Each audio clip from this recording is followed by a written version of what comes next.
Will Victor fulfill his promise? We'll find out in this chapter. Welcome to Literary Sound, your audiobook channel. So let's get on with our book Frankenstein, or The Modern Prometheus by Mary Shelley, published in 1818. Without further ado, let me tell you this story.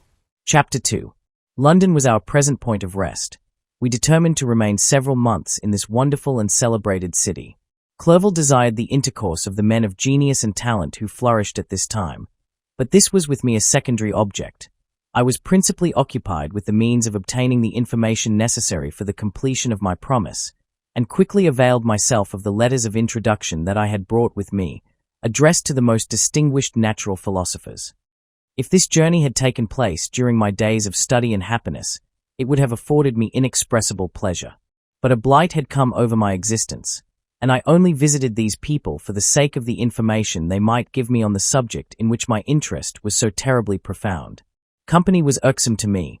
When alone, I could fill my mind with the sights of heaven and earth. The voice of Henry soothed me, and I could thus cheat myself into a transitory peace. But busy, uninteresting, joyous faces brought back despair to my heart. I saw an insurmountable barrier placed between me and my fellow men. This barrier was sealed with the blood of William and Justine, and to reflect on the events connected with those names filled my soul with anguish. But in Clerval I saw the image of my former self. He was inquisitive and anxious to gain experience and instruction. The difference of manners which he observed was to him an inexhaustible source of instruction and amusement. He was forever busy, and the only check to his enjoyments was my sorrowful and dejected mien. I tried to conceal this as much as possible, that I might not debar him from the pleasures natural to one who was entering on a new scene of life, undisturbed by any care or bitter recollection. I often refused to accompany him, alleging another engagement, that I might remain alone. I now also began to collect the materials necessary for my new creation, and this was to me like the torture of single drops of water continually falling on the head.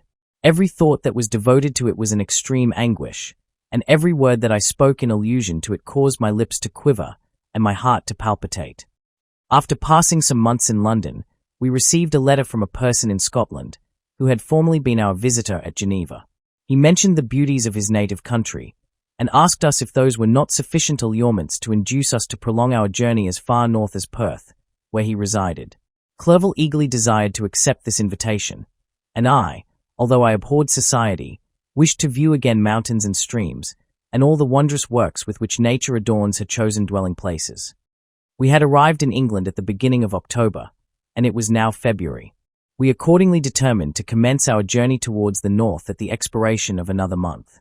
In this expedition we did not intend to follow the great road to Edinburgh, but to visit Windsor, Oxford, Matlock, and the Cumberland Lakes, resolving to arrive at the completion of this tour about the end of July. I packed my chemical instruments, and the materials I had collected, resolving to finish my labours in some obscure nook in the northern highlands of Scotland. We quitted London on the 27th of March, and remained a few days at Windsor, rambling in its beautiful forest. This was a new scene to us mountaineers. The majestic oaks, the quantity of game, and the herds of stately deer were all novelties to us. From thence we proceeded to Oxford. As we entered this city, our minds were filled with the remembrance of the events that had been transacted there more than a century and a half before. It was here that Charles I had collected his forces. This city had remained faithful to him, after the whole nation had forsaken his cause to join the standard of Parliament and liberty. The memory of that unfortunate king and his companions, the amiable Falkland, the insolent Gower, his queen, and son, gave a peculiar interest to every part of the city, which they might be supposed to have inhabited. The spirit of elder days found a dwelling here, and we delighted to trace its footsteps. If these feelings had not found an imaginary gratification, the appearance of the city had yet in itself sufficient beauty to obtain our admiration. The colleges are ancient and picturesque, the streets are almost magnificent, and the lovely Isis, which flows beside it through meadows of exquisite verdure, is spread forth into a placid expanse of waters, which reflects its majestic assemblage of towers and spires and domes, embosomed among aged trees. I enjoyed this scene, and yet my enjoyment was embittered both by the memory of the past and the anticipation of the future. I was formed for peaceful happiness. During my youthful days discontent never visited my mind, and if I was ever overcome by ennui, the sight of what is beautiful in nature, or the study of what is excellent and sublime in the productions of man, could always interest my heart and communicate elasticity to my spirits. But I am a blasted tree. The bolt has entered my soul, and I felt then that I should survive to exhibit what I shall soon cease to be, a miserable spectacle of wrecked humanity, pitiable to others and abhorrent to myself. We passed a considerable period at Oxford, rambling among its environs, and endeavouring to identify every spot which might relate to the most animating epoch of English history. Our little voyages of discovery were often prolonged by the successive objects that presented themselves. We visited the tomb of the illustrious Hamden, and the field on which that patriot fell. For a moment my soul was elevated from its debasing and miserable fears to contemplate the divine ideas of liberty and self-sacrifice, of which these sites were the monuments and the remembrances. For an instant I dared to shake off my chains, and look around me with a free and lofty spirit. But the iron had eaten into my flesh, and I sank again, trembling and hopeless, into my miserable self. We left Oxford with regret, and proceeded to Matlock, which was our next place of rest. The country in the neighbourhood of this village resembled, to a greater degree, the scenery of Switzerland, but everything is on a lower scale, and the green hills want the crown of distant white Alps, which always attend on the piny mountains of my native country. We visited the wondrous cave and the little cabinets of natural history, where the curiosities are disposed in the same manner as in the collections at Servox and Chamonix. The latter name made me tremble when pronounced by Henry, and I hastened to quit Matlock, with which that terrible scene was thus associated. From Derby, still journeying northward, we passed 2 months in Cumberland and Westmoreland. I could now almost fancy myself among the Swiss mountains. The little patches of snow which yet lingered on the northern sides of the mountains, the lakes, and the dashing of the rocky streams, were all familiar and dear sights to me. Here also we made some acquaintances, who almost contrived to cheat me into happiness. The delight of Clerval was proportionably greater than mine. His mind expanded in the company of men of talent, and he found in his own nature greater capacities and resources than he could have imagined himself to have possessed while he associated with his inferiors. "I could pass my life here," said he to me, "and among these mountains I should scarcely regret Switzerland and the Rhine." but he found that a traveller's life is one that includes much pain amidst its enjoyments. His feelings are forever on the stretch, and when he begins to sink into repose, he finds himself obliged to quit that on which he rests in pleasure for something new, which again engages his attention, and which also he forsakes for other novelties. We had scarcely visited the various lakes of Cumberland and Westmoreland, and conceived an affection for some of the inhabitants, when the period of our appointment with our Scotch friend approached, and we left them to travel on. For my own part, one was not sorry. I had now neglected my promise for some time, and I feared the effects of the demon's disappointment. He might remain in Switzerland, and wreak his vengeance on my relatives. This idea pursued me, and tormented me at every moment from which I might otherwise have snatched repose and peace. I waited for my letters with feverish impatience.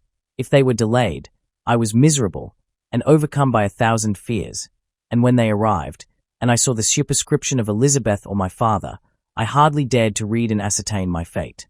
Sometimes I thought that the fiend followed me, and might expedite my remissness by murdering my companion. When these thoughts possessed me, I would not quit Henry for a moment, but followed him as his shadow, to protect him from the fancied rage of his destroyer. I felt as if I had committed some great crime, the consciousness of which haunted me. I was guiltless, but I had indeed drawn down a horrible curse upon my head, as mortal as that of crime. I visited Edinburgh with languid eyes and mind, and yet that city might have interested the most unfortunate being. Clerval did not like it so well as Oxford, for the antiquity of the latter city was more pleasing to him. But the beauty and regularity of the new town of Edinburgh, its romantic castle, and its environs, the most delightful in the world, Arthur's Seat, St. Bernard's Well, and the Pentland Hills, compensated him for the change, and filled him with cheerfulness and admiration. But I was impatient to arrive at the termination of my journey. We left Edinburgh in a week, passing through Cooper, St. Andrews, and along the banks of the Tay, to Perth, where our friend expected us. But I was in no mood to laugh and talk with strangers, or enter into their feelings or plans with the good humour expected from a guest, and accordingly I told Clerval that I wished to make the tour of Scotland alone. "Do you," said I, "enjoy yourself, and let this be our rendezvous. I may be absent a month or 2, but do not interfere with my motions. I entreat you, leave me to peace and solitude for a short time, and when I return, I hope it will be with a lighter heart, more congenial to your own temper. Henry wished to dissuade me, but, seeing me bent on this plan, ceased to remonstrate. He entreated me to write often. I had rather be with you, he said, in your solitary rambles, than with these Scotch people, whom I do not know. Hasten then, my dear friend, to return, that I may again feel myself somewhat at home, which I cannot do in your absence. Having parted from my friend, I determined to visit some remote spot of Scotland and finish my work in solitude. I did not doubt but that the monster followed me, and would discover himself to me when I should have finished, that he might receive his companion.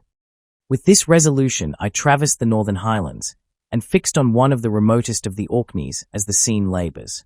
It was a place fitted for such a work, being hardly more than a rock, whose high sides were continually beaten upon by the waves. The soil was barren, scarcely affording pasture for a few miserable cows, and oatmeal for its inhabitants, which consisted of 5 persons, whose gaunt and scraggy limbs gave tokens of their miserable fare. Vegetables and bread, when they indulged in such luxuries, and even fresh water, was to be procured from the mainland, which was about 5 miles distant. On the whole island there were but 3 miserable huts, and one of these was vacant when I arrived. This I hired. It contained but 2 rooms, and these exhibited all the squalidness of the most miserable penury. The thatch had fallen in, the walls were unplastered, and the door was off its hinges. I ordered it to be repaired, bought some furniture, and took possession, an incident which would, doubtless, have occasioned some surprise, had not all the senses of the cottagers been benumbed by want and squalid poverty. As it was, I lived ungazed at and unmolested, hardly thanked for the pittance of food and clothes which I gave. So much does suffering blunt even the coarsest sensations of men. In this retreat I devoted the morning to labour, but in the evening, when the weather permitted, I walked on the stony beach of the sea, to listen to the waves as they roared, and dashed at my feet. It was a monotonous, yet ever-changing scene. I thought of Switzerland. It was far different from this desolate and appalling landscape. Its hills are covered with vines, and its cottages are scattered thickly in the plains. Its fair lakes reflect a blue and gentle sky, and, when troubled by the winds, their tumult is but as the play of a lively infant, when compared to the roarings of the giant ocean. In this manner I distributed my occupations when I first arrived, but, as I proceeded in my labour, it became every day more horrible and irksome to me. Sometimes I could not prevail on myself to enter my laboratory for several days, and at other times I toiled day and night in order to complete my work. It was indeed a filthy process in which I was engaged. During my first experiment, a kind of enthusiastic frenzy had blinded me to the horror of my employment. My mind was intently fixed on the sequel of my labour, and my eyes were shut to the horror of my proceedings. But now I went to it in cold blood, and my heart often sickened at the work of my hands. Thus situated, employed in the most detestable occupation, immersed in a solitude where nothing could for an instant call my attention from the actual scene in which I was engaged, my spirits became unequal. I grew restless and nervous. Every moment I feared to meet my persecutor. Sometimes I sat with my eyes fixed on the ground, fearing to raise them lest they should encounter the object which I so much dreaded to behold. I feared to wander from the sight of my fellow creatures, lest when alone he should come to claim his companion. In the meantime I worked on, and my labour was already considerably advanced. I looked towards its completion with a tremulous and eager hope, which I dared not trust myself to question, but which was intermixed with obscure forebodings of evil, that made my heart sicken in my bosom. What do you think will happen now? Let me know in the comments. Literary Sound is on Spotify, YouTube and TikTok. Follow me and don't forget to leave your like. This helps me a lot and costs you nothing. Check out the playlist to listen to all the available chapters. I can't wait to tell you what's to come. Don't miss the next chapter. See you soon.